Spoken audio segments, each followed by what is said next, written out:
Welcome to 1189, an online Bible commentary. My name is Tyler Marston, and today we're taking a look at Mark chapter 4. We followed Jesus as he's healing people and ministering to people, and we've heard that he's preaching, but we don't know exactly what he's preaching about. We know it has something to do with the kingdom of God from chapter 1, but we don't know the details. What does that look like? Jesus begins to explain quite cryptically through parables. But Jesus is going to show that this isn't just a vague platitude.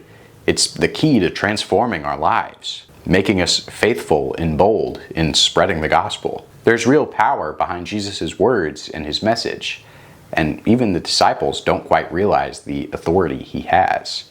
He began to teach again by the sea, and such a very large crowd gathered to him that he got into a boat in the sea and sat down, and the whole crowd was by the sea on the land. And he was teaching them many things in parables, and was saying to them in his teaching.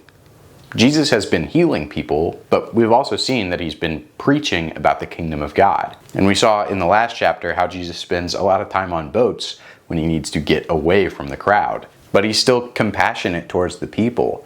He's even preaching here to all the people on the seashore who desperately need to hear his words. Mark says that he teaches in parables, but we're not exactly sure why yet. Listen to this.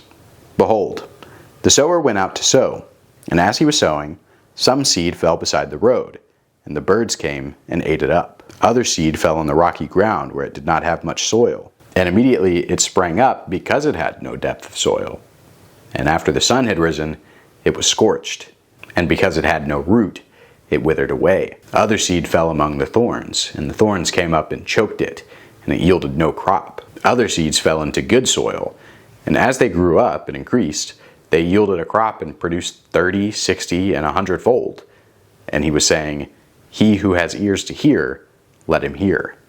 The parable of the sower is given by Mark as an example of one of these parables. It works so well as an example because it especially highlights the reason Jesus preached in parables. But without context, it is pretty odd. There's this farmer who's spreading seed over all these different types of soil, and naturally he gets different results. And speaking like this requires the listener to meditate and study Jesus' words to find out what he's actually saying.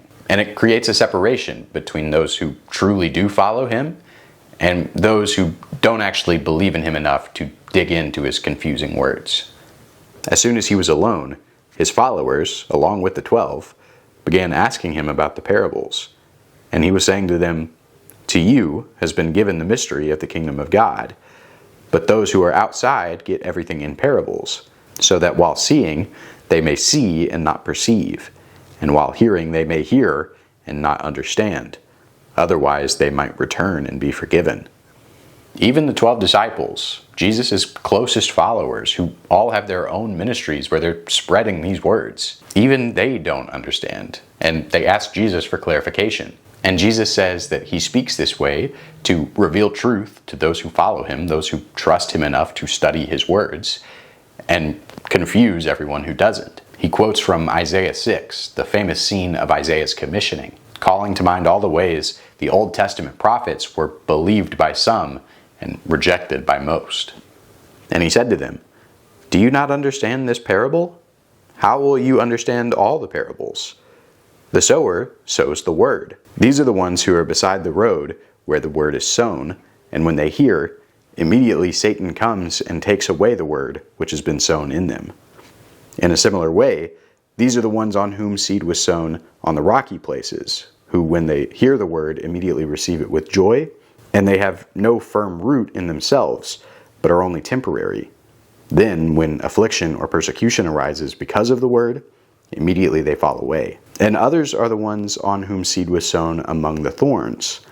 These are the ones who have heard the word, but the worries of the world and the deceitfulness of riches and the desires for other things enter it and choke out the word, and it becomes unfruitful. And those are the ones on whom seed was sown on the good soil, and they hear the word and they accept it and bear fruit, 30, 60, and 100-fold. Jesus then explains the parable of the sower, and he says that each piece of the story was allegorical in some way to the different ways people respond to Jesus' message. Some people won't listen to his message at all, It'll be in one ear and out the other. They won't believe. Some people will listen to Jesus at first, but they'll ultimately fall away when persecutions or worldly ambitions arise. Finally, there are some who will genuinely listen to Jesus. His message will change them and strengthen them, and they'll be marked by the way they continue spreading that message to others. Now, the specific number of that gospel reproduction will vary from person to person, but the important thing is that they're spiritually healthy enough to continue to spread the word. Now, Mark goes on from here to give more examples of parables and teachings Jesus would say. And he was saying to them, "A lamp is not brought to be put under a basket, is it? Or under a bed? Is it not brought to be put on the lampstand? For nothing is hidden except to be revealed, nor has anything been secret, but that it would come to light. If anyone has ears to hear, let him hear." Jesus is saying that the purpose of his ministry in healing us and teaching us and saving us is not that we would then be hidden away. Like a lamp on a lampstand, we're meant to show off what God has done in our lives. This allows others to be illuminated to all the ways God can change them and what God can do in their lives. And he was saying to them, "Take care what you listen to.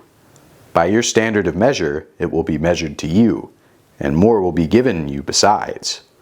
For whoever has, to him more shall be given, and whoever does not have, even what he has, shall be taken away from him." Now, Jesus' illumination comes at the cost of humbling ourselves and not believing we're better than anyone else. These people who humble themselves, who show forgiveness to others, who are wise to understand these parables, they will be given more humility, more forgiveness, and more wisdom. And on the flip side, those who lack humility or forgiveness or wisdom will not find it when they're selfishly chasing after worldly ambitions. And he was saying, "The kingdom of God is like a man who casts seed upon the soil. And he goes to bed at night and gets up by day, and the seed sprouts and grows. How? He himself does not know. The soil produces crops by itself, first the blade, and then the head, then the mature grain in the head. But when the crop permits, he immediately puts in the sickle, because the harvest has come."